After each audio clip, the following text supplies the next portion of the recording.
If you're the person who opens the app, types the caption, rereads it 4 times, and then deletes it, this is for you. You're in a meeting. You can feel the heat climbing up the back of your neck because you have something to say, and it's good. You know it's good, but you're waiting for the perfect moment of silence to say it, a silence that never quite comes. So you say nothing. And later, driving home, the words come easily, the perfect thing you would have said, the thought that was real and true and yours. Most people would call that hesitation, social anxiety, a lack of confidence. But here's what neuroscience actually calls it.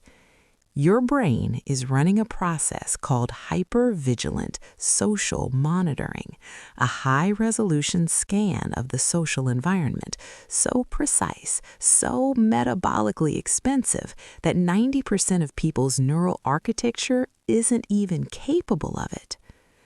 We've been told a story about ourselves, that the people who broadcast freely, who post the meal, the opinion, the selfie without a second thought, that those people are the ones living fully.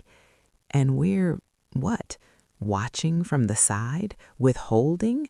Broken? Actually, let's be honest for a second.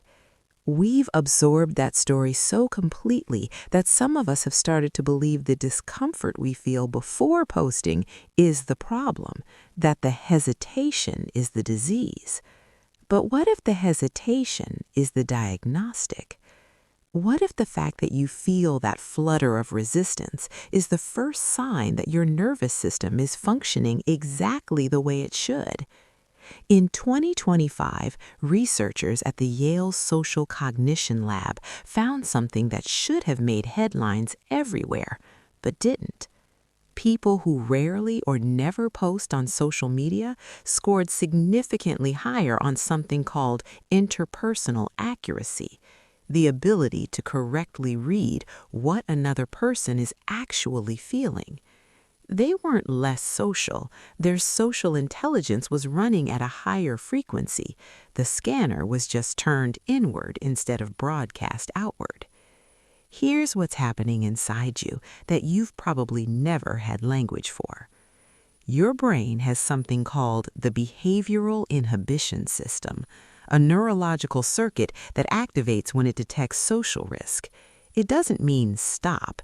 It means gather more information before you proceed. It is the neurological signature of strategic caution, not fear.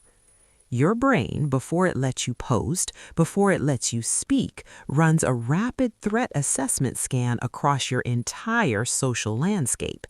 Employer, friend, stranger, ex, parent, all at once, all simultaneously. Your hands are tucked into your pockets, gripping your phone like an anchor, because some part of you already knows once something is out, it's out. That's not paranoia. That's context collapse awareness, the understanding that in 2026, a single post lands in front of every version of every relationship you've ever had, all at the same moment. And your nervous system is the only one in the room sophisticated enough to feel the weight of that. Wait, that's not quite right. Let me put it more precisely. This isn't weakness. This is your amygdala, your brain's threat detection system, doing exactly what it evolved to do in an environment evolution never anticipated. Your ancestors lived in tribes of 50 to 150 people. In that world, one wrong statement, one moment of being read as a threat, a braggart, an outsider, could get you exiled. And exile meant death. Your hesitation before posting isn't irrational. It's ancient. It's protective. It's yours. There's a concept in psychology called differential susceptibility. Researchers call high inhibition individuals orchids, not more fragile, more responsive. In the wrong environment, the orchid struggles. But in the right conditions, the orchid doesn't just survive. It's the most extraordinary thing in the room. The same nervous system that makes you freeze in front of a post button, it's the same nervous system that makes you the person who actually listens when someone talks, the one who remembers what matters, the one who feels things at a depth most people are frankly too distracted to reach. So here's the shift I want to offer you, and I'm only going to give you one because that's all you need.